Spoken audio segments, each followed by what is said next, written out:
ಎಲ್ರಿಗೂ ನಮಸ್ಕಾರ. ಬ್ರಹ್ಮವೇದ್ ಗುರುಕುಲಕ್ಕೆ ಹೇಳ್ತಾ ನಾನು ಪ್ರದೀಪ್. ಇವತ್ತು ಒಂದು ಇಂಟ್ರೆಸ್ಟಿಂಗ್ ಟಾಪಿಕ್ನ ತೊಗೊಂಬಂದಿದ್ದೀನಿ. ಟಾಪಿಕ್ಗೆ ಹೋಗೋಕ್ಕಿಂತ ಮುಂಚೆ ಒಂದು ಸಣ್ಣ ಅನೌನ್ಸ್ಮೆಂಟ್. ಇದೇ ತಿಂಗಳು 14ನೇ ತಾರೀಕು ನಮ್ಮ ಹೊಸ ಬ್ಯಾಚ್ ಶುರು ಆಗ್ತಾಯಿದೆ. ಇದು 41ನೇ ಬ್ಯಾಚ್ ಆಗಿದೆ. ಯಾರಿಗಾದರೂ ಈ ಕ್ಲಾಸಿಗೆ ಜಾಯ್ನ್ ಆಗೋದಕ್ಕೆ ಇಷ್ಟ ಆಗಿದ್ದರೆ ಅವರು ಖಂಡಿತ ಈ ಕ್ಲಾಸಿಗೆ ಜಾಯ್ನ್ ಆಗ್ಬೋದು. Okay, thank you so much ಎಲ್ಲರಿಗೂ ಕೂಡ. ಸಬ್ಜೆಕ್ಟನ್ನು ನೋಡೋಣ. ಸಬ್ಜೆಕ್ಟ್ ಇವತ್ತು ಏನು ಅಂತಂದರೆ, ನಮ್ಮೆಲ್ಲರಿಗೂ ಕೂಡ ನಮಗೆ ಬರುವಂಥ ಪಾರ್ಟ್ನರ್ ಅಂದರೆ ನಮಗೆ ಬರುವಂಥ ಗಂಡ ಆಗಿರ್ಬೋದು, ಹೆಂಡತಿ ಆಗಿರ್ಬೋದು, ನಾವು ಅಂದ್ಕೊಳ್ತಾ ಇರ್ತೀವಿ ಅವ್ರು ನಮ್ಮನ್ನು ತುಂಬಾ ಚೆನ್ನಾಗಿ ನೋಡ್ಕೊಳ್ಬೇಕು, ಕೇರ್ ಮಾಡಬೇಕು, ಪ್ರೀತಿಸಬೇಕು, ನಮ್ಮನ್ನು ಅರ್ಥ ಮಾಡ್ಕೊಳ್ಬೇಕು ಅನ್ನೋ ಒಂದು ಸ್ವಭಾವ ನಮ್ಮಲ್ಲೆಲ್ಲರಲ್ಲೂ ಇರುತ್ತೆ, ರೈಟ್? ಬಟ್ ಆದರೆ ನಮ್ಮ ಆಪೋಸಿಟ್ ಪರ್ಸನ್ ಆಗಿರ್ಬೋದು ಅಥವಾ ನಮ್ಮ ಪಾರ್ಟ್ನರ್ ಆಗಿರ್ಬೋದು, ಅವರು ನಮ್ಮನ್ನು ಅರ್ಥ ಮಾಡ್ಕೊಳ್ತಾ ಇಲ್ಲ, ಓಕೆ, ನಮ್ಮನ್ನು ಅವ್ರು ಪ್ರೀತಿಸ್ತಾ ಇಲ್ಲ, ಆ ರೀತಿ ನಾವು ಅಂದ್ಕೊಳ್ತೀವಿ. ಬಟ್ ಆದರೆ ನಿಜವಾಗ್ಲೂ ಅವ್ರಿಗೆ ನಮ್ಮ ಮೇಲೆ ಒಂದು ಕೇರ್ ಇರುತ್ತೆ. ಬಟ್ ಆದರೆ ಅದನ್ನು ಅವರು ವ್ಯಕ್ತಪಡಿಸೋದಕ್ಕೆ ಅಂದರೆ ಅದನ್ನು ಹೇಳೋದಕ್ಕೋ ಅಥವಾ ಅದನ್ನು ಎಕ್ಸ್ಪ್ರೆಸ್ ಮಾಡೋದಕ್ಕೋ ನಮ್ಮ ಮುಂದೆ ಅದು ಅವ್ರ ಕೈಲಿ ಆಗುತ್ತಾ ಅಂತಂದರೆ ಆಗೋದೇ ಇಲ್ಲ ಆ್ಯಕ್ಚುಲಾಗಿ.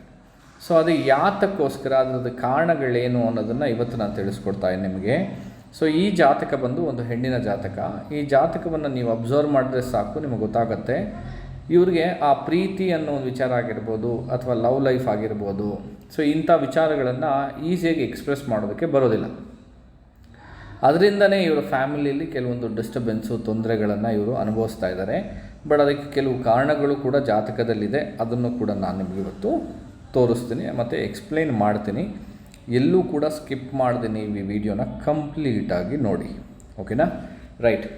ಸೊ ಈಗ ಬಹಳ ಇಂಪಾರ್ಟೆಂಟ್ ಏನು, ಸೊ ಪ್ರೀತಿ ಅಂತಂದಾಗಲೇ ಅಥವಾ ಲವ್ ಲೈಫ್ ಅಂದ ತಕ್ಷಣ ನಾವೇನಂತ ಕರಿತೀವಿ, ನಾವು 5ನೇ ಭಾವದ ಕಾರಕ ಅನ್ನೋ ಒಂದು ವಿಚಾರನ ತಗೊಳ್ತೀವಿ. ಸೊ ಈಗ ಜಾತಕದಲ್ಲಿ 5ನೇ ಭಾವ ಹೇಗಿದೆ ಅಂತ ನೋಡಿದಾಗ, ಶುಕ್ರ ಗ್ರಹ 5ನೇ ಭಾವಕ್ಕೆ ಸಬ್ಲಾಡ್ ಆಗಿ ಬಂದು, ಮಾರ್ಕ್ ಮಾಡ್ತಾಯಿದ್ದೀನಿ, ಶುಕ್ರ ಗ್ರಹ 5ನೇ ಭಾವಕ್ಕೆ ಸಬ್ಲಾಡ್ ಆಗಿ ಬಂದು ಕುಜನ ನಕ್ಷತ್ರ ಗುರುವಿನ ಸಬ್ಬಲ್ಲಿ 6 ಮತ್ತು 12ಕ್ಕೆ ಕನೆಕ್ಟಿವಿಟಿ ಆಗಿರೋದ್ರಿಂದ ಇದೊಂದು ವೀಕ್ ಆಗಿರುವಂಥ ಒಂದು ಕಾಂಬಿನೇಷನ್. ಸೊ ಆ ಒಂದು ಪ್ರೀತಿ ಪ್ರೇಮ ಅನ್ನೋ ಒಂದು ವಿಚಾರನ ಎಕ್ಸ್ಪ್ರೆಸ್ ಮಾಡೋದಕ್ಕಾಗತ್ತಾ ಅಂದರೆ ಆಗೋದಿಲ್ಲ. ಮತ್ತು ಇಲ್ಲಿ ಇನ್ನೊಂದು ರೂಲನ್ನು ನಾವು ಅಪ್ಲೈ ಮಾಡ್ತಾಯಿದ್ದೀವಿ. ಆ ರೂಲ್ ಏನು ಅಂತಂದರೆ, ಪ್ರಶ್ನೆ ಕೇಳೋ ಭಾವದಿಂದ ಬರುವಂಥ 8, 12 ಆ ಭಾವದ ಕಾರಕಗಳನ್ನು ಕೆಡಿಸುತ್ತೆ ಅನ್ನೋದನ್ನು ತುಂಬ ಸರಿ ನಿಮಗೆಲ್ಲರಿಗೂ ಹೇಳಿದ್ದೀನಿ. ಆ ರೀತಿ ನೋಡಿದಾಗ 5ನೇ ಭಾವದ ಫಲಗಳನ್ನು ಕೆಡಿಸುವಂಥ ಭಾವಗಳು ಯಾವುದ್ಯಾವುದು ಅಂತ ನೋಡಿದ್ರೆ 4 ಮತ್ತು 12. ಸೊ ಇಲ್ಲಿ ಆ 12 ಅನ್ನೋ ಒಂದು ಭಾವ ಇಲ್ಲಿ ಬಂದಿರೋದ್ರಿಂದ ಆ್ಯಕ್ಚುಲಾಗಿ ಆ ಪ್ರೀತಿ ಪ್ರೇಮ ಅನ್ನೋ ಒಂದು ವಿಚಾರಕ್ಕೆ ಅದು ಸಾಧಕವಾಗಿ ಇದೆಯಾ ಅಂತಂದರೆ ಇಲ್ಲ. ಸೊ ಈ ರೀತಿ ನಾವು ನೋಡಿದಾಗ ಅದು ಆ ಫಲಗಳನ್ನು ಕೊಡುತ್ತಾ ಅಂತ ನೋಡಿದಾಗ ಆ ಪ್ರೀತಿ ಪ್ರೇಮನೋ ಅಥವಾ ಆ ಲವ್ ಲೈಫನ್ನು ಎಕ್ಸ್ಪ್ರೆಸ್ ಮಾಡುವಂಥ ಗುಣಸ್ವಭಾವ ಅವರಲ್ಲಿ ಇರುತ್ತಾ ಅಂತಂದರೆ ಇರೋದಿಲ್ಲ. ಸೊ ಅದನ್ನು ನಾವು ಕೂಡ ಅರ್ಥ ಮಾಡ್ಕೊಳ್ಬೇಕಾಗತ್ತೆ. ಪ್ಲಸ್ ಈ ಪ್ರೀತಿಗೆ ಕಾರಕವಾಗಿರುವಂಥ ಗ್ರಹ ಯಾರು ಅಂತ ನೋಡಿದ್ರೆ ಶುಕ್ರ ಗ್ರಹ. ಇವ್ರಿಗೆ ಶುಕ್ರ ಗ್ರಹನೇ 5ನೇ ಭಾವಕ್ಕೆ ಸಬ್ಲಾಡ್ ಆಗಿ ಬಂದು ವೀಕ್ ಆಗಿದೆ, ರೈಟ್?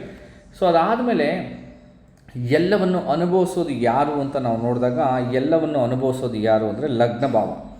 ಇವರ ಜಾತಕದಲ್ಲಿ ಲಗ್ನ ಭಾವನ ನೋಡಿ. ಲಗ್ನ ಭಾವ ಹೇಗಿದೆ ಅಂತಂದಾಗ, ಲಗ್ನ ಭಾವ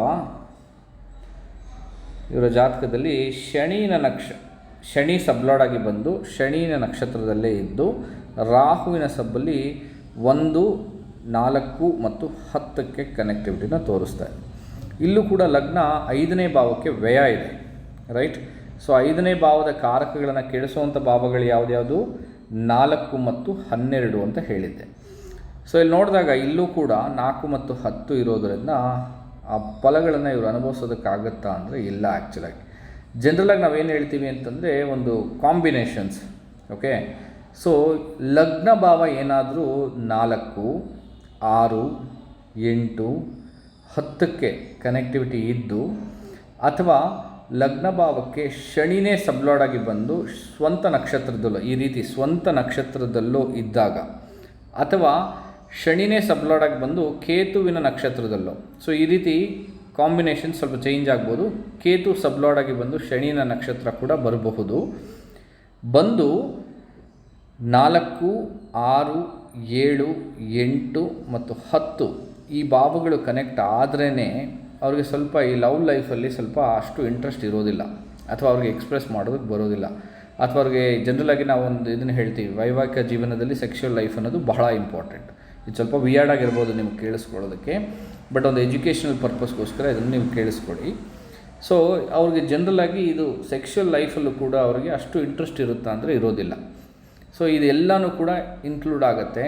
ಸೊ ಯಾಕೆ ಅಂತ ಹೇಳ್ತಾ ಇದ್ದೀನಿ ಅಂತಂದರೆ, ಈ 4ನೇ ಭಾವ ಅನ್ನೋದು 5ಕ್ಕೆ ವ್ಯಯ, 6 7ಕ್ಕೆ ವ್ಯಯ, 8 9ಕ್ಕೆ ವ್ಯಯ, 10 11ಕ್ಕೆ ವ್ಯಯ ಮಾಡುತ್ತೆ. ಸೊ ಈ ರೀತಿ ಆ ಭಾವಗಳನ್ನು ಕೆಡಿಸೋದ್ರಿಂದ, ಆ ಭಾವಗಳನ್ನು ಡೆವಲಪ್ ಆಗುವಂಥ ಭಾವಗಳು ಅಲ್ಲಿ ವೀಕ್ ಆಗೋದ್ರಿಂದ ಆ ಪ್ರೀತಿ ಪ್ರೇಮ ಒಂದು ಎಕ್ಸ್ಪ್ರೆಷನ್ ಮಾಡುವಂಥದ್ದು, ಎಕ್ಸ್ಪ್ರೆಸ್ ಮಾಡುವಂಥದ್ದಾಗಿರ್ಬೋದು. ಸೊ ಈ ಥರದ ಎಲ್ಲ ವಿಚಾರಗಳನ್ನು ಕೂಡ ಅಲ್ಲಿ ಆ ಕಾರಕಗಳು ಕೆಡ್ತಾ ಇರೋದ್ರಿಂದ ಅವರು ಅದನ್ನು ಅನುಭವಿಸೋದಕ್ಕೆ ಆಗ್ತಾ ಇರಲ್ಲ. ನಮ್ಮ ಆಪೋಸಿಟ್ ಪರ್ಸನ್ಗೆ ಹೇಗಿರುತ್ತೆ ಅಂತಂದರೆ, ನನ್ನ ವೈಫ್ ನನ್ನನ್ನು ಪ್ರೀತಿಸ್ತಾ ಇಲ್ಲ, ಅಥವಾ ನನ್ನ ಗಂಡ ನನ್ನನ್ನು ಪ್ರೀತಿಸ್ತಾ ಇಲ್ಲ, ಓಕೆ, ಸೊ ಇದೆಲ್ಲ ಪ್ರಾಬ್ಲಮ್ಸ್ ಇದೆ, ಅವ್ರು ನನ್ನಲ್ಲೇ ಏನೋ ತಪ್ಪು ಕಂಡಿದ್ದಾರೆ, ಅಥವಾ ನನ್ನ ಮೇಲೆ ಅವ್ರಿಗೇನೋ ಕೋಪ, ಅಥವಾ ನನ್ನನ್ನು ಅವ್ರಿಗೆ ಕಂಡ್ರೆ ಇಷ್ಟ ಆಗಲ್ಲ. ಸೊ ಈ ಥರದ ಗೊಂದಲಗಳು ನಿಮ್ಮಲ್ಲಿರುತ್ತೆ. ಬಟ್ ಆ ಥರ ಎಲ್ಲ ಯಾವುದೂ ಇರೋದಿಲ್ಲ. ಆ್ಯಕ್ಚುಲಾಗಿ ಯಾಕೆ ಹೇಳ್ತಾ ಇದ್ದೀನಿ ಆ ಥರ ಇರೋದಿಲ್ಲ ಅಂತಂದರೆ, ಈ ಜಾತಕದಲ್ಲಿ ನೋಡಿ, ಕುಜಗ್ರಹ ಒಂದು ಹೆಣ್ಣಿಗೆ ಮಾಂಗಲ್ಯಕಾರಕವಾಗಿರುವಂಥ ಗ್ರಹ ಯಾರು ಅಂದರೆ ಕುಜ. ಇವರ ಜಾತಕದಲ್ಲಿ ಕುಜಗ್ರಹ ಚೆನ್ನಾಗಿದೆ. ಸೊ ಕುಜಗ್ರಹ ಚೆನ್ನಾಗಿರೋದ್ರಿಂದ ಇವರ ಮದುವೆ ಜೀವನದಲ್ಲಿ ಏನೋ ಸಮಸ್ಯೆಗಳು ಇರೋದಿಲ್ಲ, ಅಥವಾ ಇವ್ರನ್ನ ಗಂಡನ ಪ್ರೀತಿಸುವಂಥ ವಿಚಾರಗಳಾಗಿರ್ಬೋದು, ಈ ಎಲ್ಲ ವಿಚಾರಗಳಲ್ಲೂ ಚೆನ್ನಾಗಿರುತ್ತೆ. ಬಟ್ ಅವ್ರಿಗೆ ಅದನ್ನು ಎಕ್ಸ್ಪ್ರೆಸ್ ಮಾಡೋದಕ್ಕೆ ಬರಲ್ಲ. ಅದನ್ನು ಹೇಗೆ ಅದನ್ನು ಅರ್ಥ ಮಾಡಿಸ್ಬೇಕು ಅನ್ನೋ ಒಂದು ಸ್ವಭಾವ ಇವರಲ್ಲಿ ಇರೋದಿಲ್ಲ, ಅಥವಾ ಅದನ್ನು ಹೇಗೆ ಇನ್ನೊಬ್ಬರ ಹತ್ರ ಹಂಚ್ಕೊಳ್ಬೇಕು ಅನ್ನೋದು ಇರೋದಿಲ್ಲ. ಹಂಚ್ಕೊಳ್ಳೋದು ಅಂದರೆ ಗಂಡನ ಜೊತೆಗೆ ಹೇಗೆ ಹಂಚ್ಕೊಳ್ಳೋದು ಅಂತ ಅರ್ಥ. ಸೊ ಇದೆಲ್ಲ ಅವರಲ್ಲಿ ಒಂದು ಪ್ರಾಬ್ಲಮ್ ಅಂತ ನಾವು ಕರಿತೀವಿ. ಬಟ್ ಅದರ ಅವ್ರ ವಿಧಿ ಪ್ರಕಾರನೇ ಅವ್ರಿಗೆ ಅದು ಕೊಟ್ಟಿದೆ. ಸೊ ಅದು ಏನೂ ಮಾಡೋದಕ್ಕಾಗೋದಿಲ್ಲ. ಸೊ ನಿಮ್ಮ ವೈಫ್ ಅಥವಾ ಹಸ್ಬೆಂಡ್ ಜಾತಕಗಳಲ್ಲಿ ಈ ಥರ ಇದೆಯಾ ಅಂತ ಒಂದು ಸರಿ ಚೆಕ್ ಮಾಡ್ಕೊಳ್ಳಿ. ಸೊ ಇತ್ತು ಅಂದರೆ ದಯವಿಟ್ಟು ಸ್ವಲ್ಪ ಅಡ್ಜಸ್ಟ್ ಮಾಡಿಕೊಂಡು ಅರ್ಥ ಮಾಡಿಕೊಂಡು ಅವ್ರ ಜೊತೆ ಜೀವನ ಮಾಡಿ, ಓಕೆನಾ? ಸೊ ಜೀವನ ತುಂಬ ಚೆನ್ನಾಗಿರುತ್ತೆ. ನಮ್ಮ ಯೋಚನೆ ಯಾವ ರೀತಿ ಇರುತ್ತೋ ನಮ್ಮ ಜೀವನ ಆ ರೀತಿ ಇರುತ್ತೆ. Okay, thank you so much ಎಲ್ಲರಿಗೂ ಕೂಡ. ಮತ್ತೆ ಇನ್ನೊಂದು ವೀಡಿಯೋದಲ್ಲಿ ಸಿಗ್ತೇನೆ ನಿಮಗೆ. ಬಾಯ್.